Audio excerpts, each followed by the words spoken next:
Tamil Bible Study.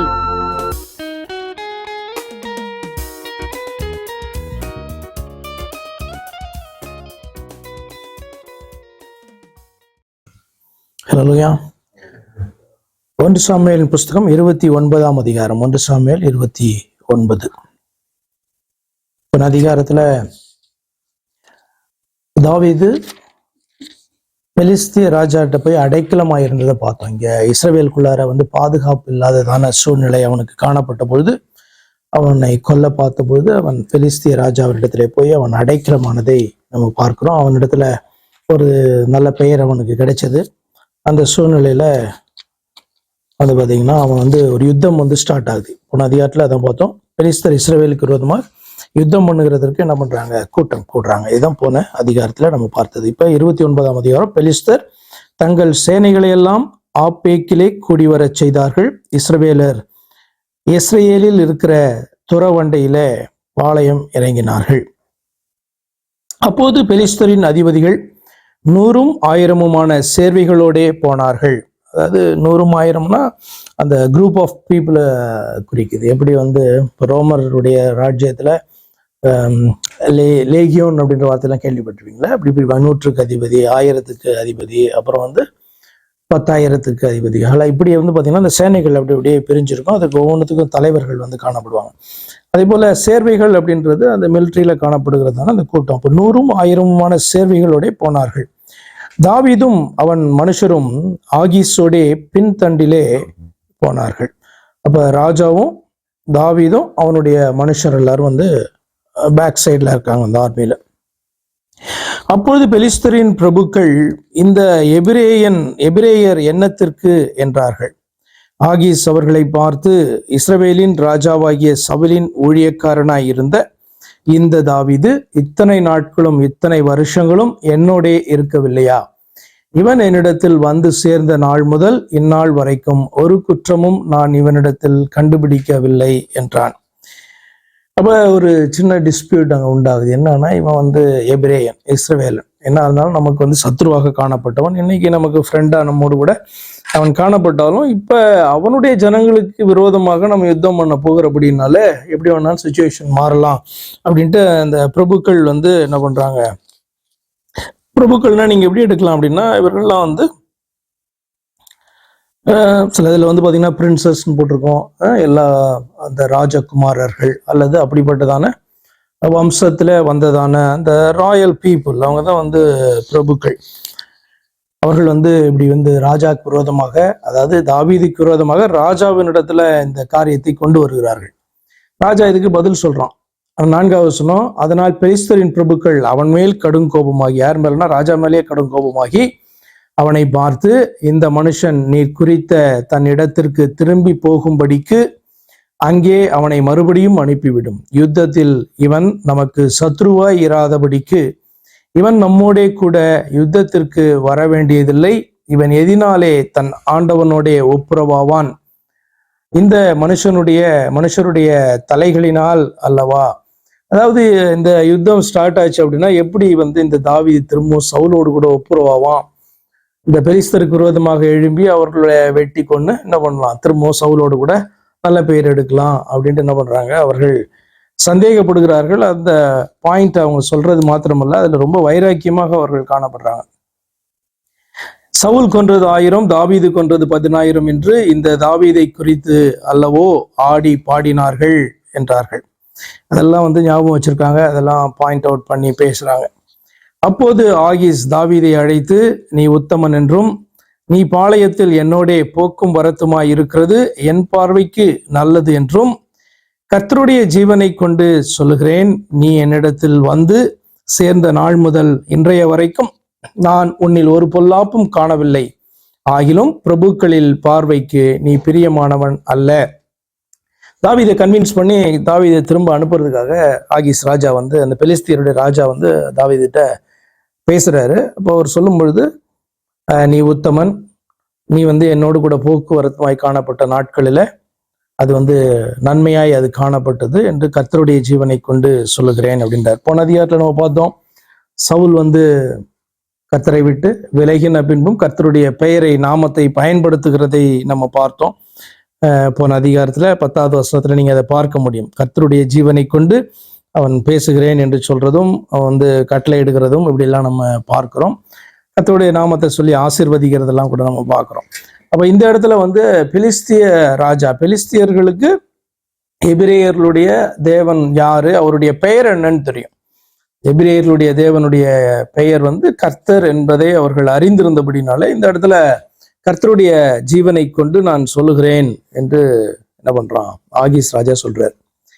அப்ப இதெல்லாம் தான் நம்ம முக்கியமா கவனிக்க வேண்டியதான பகுதி. கர்த்தருடைய நாமத்தை யார் வேணாலும் என்ன பண்றாங்க, பயன்படுத்துகிறவர்களாய் காணப்படுறாங்க. கர்த்தருடைய நாமத்தை அவர்கள் ஏற்றுக்கொண்டாலும் ஏற்றுக்கொள்ளவில்லை என்றாலும், கர்த்தருடைய நாமத்துக்கு கீழ்ப்படுகிறதா இருந்தாலும் இல்லைனாலும், கர்த்தருடைய நாமம் என்பதை அறிந்திருக்கிறபடினாலே பயன்படுத்துகிறவர்களை இஸ்ரவேலுக்குள்ளும் நம்ம பார்க்கிறோம், இஸ்ரவேலுடைய சத்துருக்களின் மத்தியிலும் நம்ம பார்க்கிறோம். இது 2 காரணங்கள் காணப்படலாம். என்ன அப்படின்னா, இவர்களுக்கு இது ஒரு பெரிய விஷயம் கிடையாது. ஏன்னா இஸ்ரவேலு கர்த்தருடைய நாமத்தை கொண்டு நான் சொல்லுகிறேன் என்று சொன்னால் அது எவ்வளவு முக்கியத்துவம் என்பதை அறிந்திருக்கிறோம். இதே இந்த பெலிஸ்திய ராஜா அப்படிப்பட்ட வார்த்தையை வந்து சொல்லும் பொழுது ஒருவேளை தாவீதுக்காக கூட அவன் சொல்லலாம். என்னன்னா, தாவீதினுடைய தேவன் வந்து கர்த்தர், பெலிஸ்தியர்களுடைய தேவன் வந்து தேவன்னே சொல்ல முடியாது, நிறைய தேவர்கள். அவர்களுக்கு அஸ்தரோத்து, தாகோன், பாகால் இப்படி வந்து முக்கியமான 3 டிஃப்ரெண்ட் டியேட்டிஸ் வந்து அவர்களுக்கு பெலிஸ்தியர்கள் மத்தியில காணப்பட்டது. அப்ப இந்த இடத்துல தாவீதினுடைய தேவனுடைய பெயரை சொல்றேன்னா நான் உண்மையை சொல்றேன் அப்படின்றத நீ வந்து நம்பணும் அப்படின்றதான அர்த்தத்துல கூட என்ன பண்ணிருக்கலாம், கர்த்தருடைய நாமத்தை அவன் நாங்க பயன்படுத்தி இருக்கலாம். 7வது வசனம், ஆகையால் பெலிஸ்தருடைய பிரபுக்கள் உண்மையில் தாங்கள் அடையாதபடிக்கு இப்பொழுது சமாதானத்தோடே திரும்பி போய்விடு என்றான். நீங்க வந்தா எப்படியா இருந்தாலும் இந்த பெலிஸ்தியருடைய பிரபுக்கள் ஒன்று அக்செப்ட் பண்ணிக்க போறதில்ல, அப்படினால நீ திரும்பி போ அப்படின்னு சொல்றான். தாவீதை கன்வின்ஸ் பண்ணி அனுப்ப பார்க்குறான். தாவீது வந்து அதை குறிச்சுதான ஆர்கியூமெண்ட்ஸை தாவீது கொண்டு வர்றாரு அவருடைய பக்கத்துல இருந்து. தாவீது ஆகீஸை நோக்கி, ஏன் நான் செய்தது என்ன? நான் வந்து ராஜாவாகிய என் ஆண்டவனுடைய சத்துருக்களோடே யுத்தம் பண்ணாதபடிக்கு. இப்ப யாரு தாவீதுக்கு யார் ஆண்டவர்? ஆண்டவன் யாரு? இன்ஃபேக்ட் வந்து பாத்தீங்கன்னா இவனுடைய ஆண்டவன்னா அந்த காடுன்றதான அர்த்தத்துல இல்ல. இப்ப சவுல் வந்து இவனுக்கு ஆண்டவன் இல்லையா, இவன் தான் சவுல் தான் எஜமானாய் காணப்படுறான், ராஜா வந்து சவுல். ஆனா இப்ப சவுல் சத்ருவாய் காணப்படும் போது இவன் அடைக்கலமா போய் இருக்கிறதான இடம் வந்து பெலிஸ்தியர். அப்ப பெலிஸ்திய ராஜாவுக்கு அடைக்கலமாய் காணப்படுகிறபடினால, அவன் அடைக்கலம் கொடுத்துருக்கபடினால அவனை என்ன பண்றான், தன்னுடைய எஜமானாகவும் இவன் தன்னை ஊழியக்காரனாக சொல்றான். அந்த ஆண்டவனுடைய அர்த்தம் வந்து அதுதான் இந்த இடத்துல. அப்ப என் ஆண்டவனுடைய சத்துருக்களுடைய, அதாவது இஸ்ரவேல் ஜனங்களோட யுத்தம் பண்ணாதபடிக்கு நான் உம்மிடத்தில் வந்த நாள் முதற்கொண்டு இன்றைய வரைக்கும் உமது அடியனிடத்தில் கண்டுபிடித்தது என்ன? அடியன்னா வேலைக்காரன், உம்முடைய சர்வன்ட்ட கண்டுபிடித்தது என்ன என்றான். இது தாவீது வந்து உள்ளத்துல இருந்து சொல்றானா என்ன? ஏன்னா தாவீதினுடைய அந்த மனதில் அவன் என்ன நினைத்து கொண்டிருக்கிறான் அப்படின்னு நமக்கு தெரியல. போன அதிகாரத்துல நம்ம பார்க்கும்பொழுது கூட தாவீது வந்து இந்த ஆகீஸ் ராஜாவோட போகிறதற்கு அவன் சம்மதித்ததும், இஸ்ரவேல் ஜனங்களோடு போய் நான் யுத்தம் பண்ண போகிறேன் என்பதாக அவன் சொன்னதான காரியமும் மனதுல என்ன வைத்து அவன் சொன்னான் அப்படின்ட்டு என்னால வந்து கண்டுபிடிக்க முடியல. ஏன்னா ஒருவேளை இப்படி கூட இருந்திருக்கலாம். என்ன அப்படின்னா, இஸ்ரவேல் ஜனங்களோடு கூட யுத்தம் பண்றதுக்கு தாவீதுக்கு பல காரணங்கள் காணப்படுது. ஏன்னா தேசத்துக்குள்ள அவனை வந்து எங்கேயும் ஒளிந்து கூட இருக்க முடியாதபடிக்கு சவுல் துரத்துறான். போறதான பட்டணங்கள்ல இருக்க ஜனங்களும் தாவீதுக்கு விரோதமாக எழும்பி சவுல் இடத்துல என்ன பண்றாங்க, செய்தியை அனுப்பி இவனை காட்டி கொடுக்குறாங்க. அப்படி வந்து எங்க பார்த்தாலும் சுத்தி சுத்தி அவனுக்கு துரோகம் நடக்குது. ஆனப்படினாலே அந்த ஜனங்களை தன்னுடைய ஜனங்களாய் காணப்பட்டாலும் பழி வாங்குறதுக்கான அத்தனை முகாந்திரமும் தாவீதுக்கு வந்து காணப்படுது. ஆனபடினாலே அப்படி சொல்லுகிறானா அல்லது ஆக்ட் பண்றானா அப்படின்றது நமக்கு தெரியல. ஏன் அப்படின்னு சொன்னா, ஆனா ஒன்று மட்டும் நல்லா தெரியும். என்னதான் தெரியும் அப்படின்னா, தன்னுடைய ஜனங்களுக்கு விரோதமாக தாவீதை கர்த்தர் எழும்ப ஒட்டவில்லை என்பது மட்டும் நமக்கு தெரியும். இப்ப இவனுடைய ஸ்டேட்மெண்ட்ல இருந்து நம்ம அந்த காரியத்தை கண்டுபிடிக்க முடியாது. உண்மையிலே ஆகீஸ் ராஜா கூட போயிருந்தானா சவுலுடைய யுத்த வீரரோடு சண்டை போட போறானா தெரியாது. இல்ல இந்த பெலிஸ்திய பிரபுக்கள் சொல்லுகிறபடி இப்படி திரும்பி பெலிஸ்திய ஜனங்களோடு கூட அவர்களை வந்து பாத்தீங்கன்னா சண்டை போட்டு கொல்ல போறானா இஸ்ரவேல் ஜனங்களோட சேர்ந்து கொண்டு அப்படின்றது தெரியாது. அதுதான் அவங்களுடைய ஆர்கியூமெண்ட். நமக்கும் உண்மையே தெரியல தாவீதினுடைய ஸ்டேட்மெண்ட் என்னதான் அவன் மீன் பண்றான் அப்படின்ட்டு. ஏன்னா என்னை ஏன் கூட்டு போல, என்கிட்ட என்ன தவறை நீ கண்டாய் அப்படின்ட்டு என்ன பண்றான், ஆகீஸ்ட அவன் கேட்கிறான். 9வது வசனம், ஆகீஸ் தாவீதுக்கு பிரதியுத்தரமாக, அதை அறிவேன். ஒன்று மட்டும் என்னால் நிச்சயமா சொல்ல முடியும். ஏன்னா நீங்க இந்த போன அதிகாரத்தையும் இந்த அதிகாரத்தையும் பார்த்துட்டு வரும்போது ஸ்பெசிபிக்கா இந்த 29ஆம் அதிகாரத்துல பெலிஸ்த பிரபுக்கள் வந்து எழும்பி தாவீதை கூட்டு போகக்கூடாது அப்படின்னு நிக்கிறதான ஒரு காரியம் வந்து கர்த்தருடைய செயலா தான் நான் பார்க்கிறேன். தாவீதினுடைய கரம் இஸ்ரவேல் ஜனங்களுக்கு விரோதமாக எழும்ப எப்பொழுதுமே கர்த்தர் என்ன பண்ணல, விடல. நடுவுல கூட பாத்தீங்கன்னா நாபாலுடைய குடும்பம் அந்த கூட்டத்துக்கு விரோதமா எழும்ப கூட வந்து பாத்தீங்கன்னா கர்த்தர் விடாம ஒரு சரியான ஒரு ஆலோசனை கிடைத்து என்ன பண்ணாங்க, அதை தடுத்து நிறுத்தினாங்க. இந்த இடத்துலயும் பாத்தீங்கன்னா அந்த காரியம் மாத்திரம் ஷூரா சொல்ல முடியும். ஆனா தாவீதுடைய மனசுல என்ன நினைச்சிட்டு இருந்தான்னு தெரியல. 9வது வசனம், ஆகீஸ் தாவீதுக்கு பிரதியுத்தரமாக அதை அறிவேன், நீ தேவனுடைய இல்ல ஆகீஸ் ராஜா சொல்றார் தாவீதுக்கு பிரதியுத்தரமாக, நான் அதை அறிவேன், நீ தேவனுடைய தூதனை போல என் பார்வைக்கு பிரியமானவன், ஆனாலும் இவன் எங்களோட கூட யுத்தத்திற்கு வரக்கூடாது என்று பெலிஸ்தரின் பிரபுக்கள் சொல்லுகிறார்கள். இப்பொழுதும் நீ அவ்வளவு ரொம்ப க்ளோஸ் ஃப்ரெண்டா வந்து பாத்தீங்கன்னா தாவீது அங்க ஆயிட்டாரு. இது இப்படிதான் இருந்தது ஆரம்பத்துல இருந்தே. பெலிஸ்தியரோடு கூட பெலிஸ்தியரும் இஸ்ரவேலும் பாத்தீங்கன்னா ரொம்ப ரொம்ப க்ளோஸா வந்து காணப்படுவாங்க, இல்லைன்னா பயங்கரமான சத்துருக்களா காணப்படுவாங்க. அது இன்னைக்கு வரைக்கும் நீங்க பார்க்கலாம்ல. ஏன் அப்படின்னு சொன்னா, நீங்க ஆபிரகாமுடைய நாட்களிலும் பெலிஸ்தரோடு கூட உடன்படிக்கை பண்ணப்படுகிறத நீங்க 20ஆம் அதிகாரம் ஆதியாகமம் 20ஆம் அதிகாரம் 21ஆம் அதிகாரத்துல போய் பார்க்க முடியும். ஆபிரகாமோடு கூட அவர்கள் என்ன பண்றாங்க, உடன்படிக்கை பண்ணுகிறார்கள். அப்புறம் ஈசாக்கோடு கூட வந்து பாத்தீங்க அப்படின்னு சொன்னா அவர்கள் உடன்படிக்கை பண்ணுகிறத 26ஆம் அதிகாரம் நினைக்கிறேன் ஈசாக்கினுடைய இதுல பாக்குறோம் நம்ம. அப்ப இப்படி அதுக்கப்புறம் நியாயாதிபதிகள் காலத்துல சாம்சன் வந்து பாத்தீங்கன்னா எப்படின்னா போக்கும் வரத்துமா இவங்க வந்து இருக்கக்கூடியதான சூழ்நிலை தான் காணப்பட்டாங்க. ஆனபடியால்தான் அங்க போய் அங்க இருக்கிறதான ஒரு ஸ்திரீயை பார்த்து அவளை விவாகம் பண்ணலாம் என்ன பண்றான், இப்ப இவன் வந்து சாம்சன் விரும்புறத பாக்குறோம். அப்புறம் வந்து பயங்கர சத்துருக்களாக அவர்கள் இவனுக்கு மாறுகிறார்கள், இவன் அவர்களுக்கு மாறுகிறான். இப்படி பாக்குறோம். என்னன்னா ரொம்ப க்ளோஸ் உடன்படிக்கை ஃப்ரெண்ட்ஷிப் அப்படி, அல்லது பயங்கரமான சத்துருக்களாக ஒரு பீரியட்ல அவர்கள் மாறுகிறது. இப்படி வந்து தொடர்ந்து வந்து அதை நம்ம பார்த்து கொண்டிருக்கோம். அது ஆபிரகாம் பீரியட்ல இருந்தே நம்ம அதை பார்க்க முடிகிறது.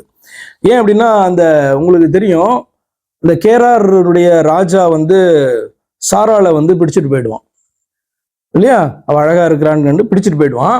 அப்ப கர்த்தர் வந்து அவளை தொட விடாதபடிக்கு அவனிடத்துல சொப்பனத்துல ஆண்டவர் பேசுகிறார்.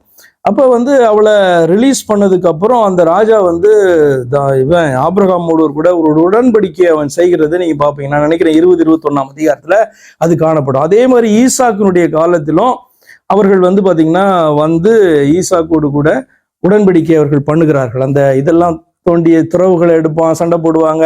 2 தடவை அந்த கேராரனுடைய ஜனங்கள் வந்து மேய்ப்பர்கள் வந்து சண்டை போடுறது. அப்புறம் அந்த ராஜாவே வந்து ஈசாக்கோடு கூட உடன்படிக்கை பண்ணுகிறத இப்படிலாம் நம்ம பார்ப்போம் பெலிஸ்தியர்கள். அப்ப க்ளோஸா வருகிறதும் இப்படி போறதும். ஏன்னா இது புரிஞ்சுக்கிட்டாதான் எப்படி தன்னுடைய பயங்கரமான சத்துருக்களிடத்துல இந்த தாவீது ஓடி போய் அங்க சேர்ந்தான் அப்படின்ட்டு நீங்க பாப்பீங்க. இப்படிதான் அவளுடைய சுச்சுவேஷன் காணப்படுது. அப்பப்ப சண்டை போடுறது, அப்பப்ப சில காரியங்கள்ல வந்து இணைந்து கொள்ளுகிறது. அப்படி ட்ரூ ஃப்ரெண்ட்ஷிப் அப்படி கிடையாது. அப்ப இந்த மாதிரிதான் வந்து பாத்தீங்கன்னா இந்த ஆகீஸ் ராஜா கிட்ட வந்து சவுலுடைய சத்ருவாக இவன் வந்து தாவீது ஓடின போது எதிரியும் சேர்ந்துக்கிட்டு நண்பர்கள் ஆகிறாங்கல்ல, ஒரு ஃபார் சம் ரீசனுக்காக. இன்னைக்கு கூட பொலிட்டிக்கல் கூட்டணி எல்லாம் நீங்க பாப்பீங்க இல்லையா. என்ன அப்படின்னா ஏதோ ஒரு அடிப்படையில நம்ம ஒருத்தரை வீழ்த்த வேண்டும் என்று இணைக்கிறதான ஒரு காரியம் உண்டு இல்லையா. அதே மாதிரிதான் அந்த காலத்துலயும் யுத்தங்கள்லயும் வந்து அப்படி வந்து காணப்பட்டுச்சு. ஸோ இப்படி வந்து பாத்தீங்கன்னா சவுல் அப்படின்றதான ஒரு மனுஷன் நிமித்தமா இவங்க வந்து சேர்ந்துக்கிறாங்க. அவனும் அடைக்கலம் கொடுக்குறான். அங்கேயும் உண்மை உள்ளவனை போல இவன் காணப்பட்டான். இப்ப ரொம்ப ஃப்ரெண்டாவா ஆயிட்டாரு. அவன் தேவதூதனை போல நீ எனக்கு காணப்பட்ட அப்படின்ட்டு ஆகீஸ் ராஜா வந்து பெலிஸ்திய ராஜா சொல்ற அளவுக்கு வந்து நல்ல பெயரை இவர் எடுத்திருக்காரு. இப்போது 10வது வசனம், இப்போது நீ நாளை அதிகாலையில் உன்னோட வந்த உன் ஆண்டவனுடைய வேலைக்காரரை கூட்டிக் கொண்டு விடியற் காலத்து வெளிச்சமாகிற போது புறப்பட்டு போ என்றான். இது என்ன உன் ஆண்டவனுடைய? ஏன்னா தாவீது இப்பதான் கொஞ்ச நேரத்துக்கு முன்னாடி கான்வர்சேஷன்ல சொல்லியிருக்காரு, இந்த பெலிஸ்திய ராஜாவை தன்னுடைய ஆண்டவன் என்று சொன்னபடினாலே பெலிஸ்திய ராஜா சொல்றாரு உன்னுடைய ஆண்டவனுடைய அப்படின்னா தாவீதினுடைய வேலைக்காரர்லாம் பெலிஸ்திய ராஜாவுடைய வேலைக்காரராக பாவித்து அவனுடைய அந்த கான்வர்சேஷன் வருது. நம்ம எப்பயுமே நம்முடைய கான்வர்சேஷன்ல இருந்து பாத்தீங்கன்னா அடுத்த காரியங்கள் வந்து தொடர ஆரம்பிக்கும். அதனால ஜெபத்துல கூட வந்து பாத்தீங்கன்னா தேவையில்லாததான கான்வர்சேஷனை நம்ம ஆண்டவர்கிட்ட கூட வைக்க கூடாது. அலப்பலான வார்த்தைகளை வச்சு இப்படி அப்படின்ட்டு பேசணும்னு வச்சுக்கோங்களேன். அந்த பாயிண்ட்ல இருந்து எடுத்து அவர் ஏதாவது நமக்கு பேச ஆரம்பிச்சாருன்னா நமக்கு கஷ்டமா இருக்கும். புரியுதா உங்களுக்கு?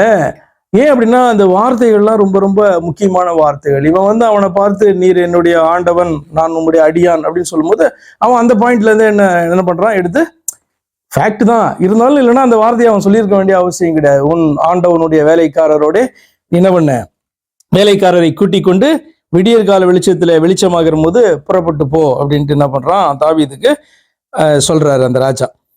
11. அப்படியே தாவீது அதிகாலையில் தன் மனுஷரை கூட்டிக் கொண்டு பொழுது விடுகிற நேரத்திலே பெலிஸ்தரின் தேசத்துக்கு திரும்பி போக புறப்பட்டான்.